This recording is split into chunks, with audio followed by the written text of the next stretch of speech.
लेकिन आज आप लोगों से बातचीत का मकसद सिर्फ ये है कि हम लोगों में जागरूकता लेकर के आएँ कि वो इस तरह की छोटे छोटे लालच में फंस करके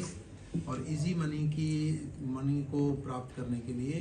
अपना पैसा ना गंवाएं। और ऐसी कोई भी प्रॉम्प्ट उनके पास आती हैं, कोई अनसॉलिसिटेड मैसेजेस, व्हाट्सएप कॉल या कुछ भी आता है तो उसको एंटरटेन ना करें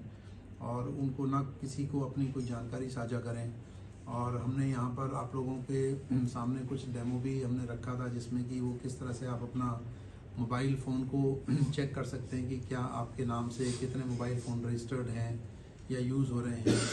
आधार एनेबल्ड पेमेंट सिस्टम की यहाँ पर बात की कि किस तरह से आप अपने बायोमेट्रिक्स को सिक्योर कर सकते हैं जिससे कि उनका कोई मिसयूज़ ना हो। और भी यहाँ पे बात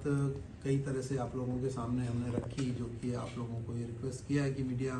के माध्यम से आप आम जनता तक इसको पहुँचाएँ जिससे कि ज़्यादा से ज़्यादा लोग इस तरह के फ्रॉड से बच सकें और अपना जो कि मेहनत से कमाया हुआ पैसा है उसको गंवाने से बच सकें और वो खुद भी सुरक्षित रहें और बाकी अपने जो भी चाहे उनके परिवार के सदस्य हैं, चाहे वो बाकी उनके साथी हैं, उन सभी को भी इनकी जानकारी साझा करें और सभी को बताएं कि हमने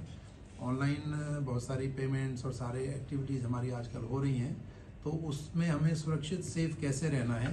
कैसे अपने आप को, चाहे वो 2 फैक्टर ऑथेंटिकेशन की बात है, वेरिफिकेशन की बात है, या कोई भी हमने किसी को अननोन के साथ कोई ग्रुप में नहीं ज्वाइन करना, कोई लिंक को नहीं क्लिक करना है, किसी तरह का कोई हमने ऐप नहीं डाउनलोड करनी है। और कभी कोई इस तरह की सिचुएशन आती है जिसमें कि आपको लगता है कि हाँ हम इसमें फंस सकते हैं या फंस गए हैं, तो तुरंत पुलिस को रिपोर्ट करें, उन मोबाइल नंबर्स को रिपोर्ट करें, उन लिंकेजेस को रिपोर्ट करें, तो पुलिस उसमें एक्शन लेगी। और भारत सरकार के और हरियाणा सरकार के स्तर पे भी बहुत सारी चीज़ें हो रही हैं उसमें कि चाहे वो संचार साथी ऐप की बात है, यहाँ पे आपको बताया कि किस तरह की फैसिलिटीज़ आपको दी जा रही हैं। पर इसमें मोटी बात एक ये है कि आपको अवेयर रहना है, जानकारी इसकी रखनी है कि आप उनका टारगेट बन सकते हैं, उनका टारगेट नहीं बनना है, सावधानी बरतनी है, लालच में नहीं पड़ना है, इजी मनी की बात नहीं सोचनी है। और जो एक हमेशा हम आप लोगों के माध्यम से कहते हैं कि 1930 नंबर एक है 1930, कभी कुछ होता है तो तुरंत उस पर आप कॉल करें, रिपोर्ट करें। cybercrime.gov.in भी इनका एक साइट है, उस पर भी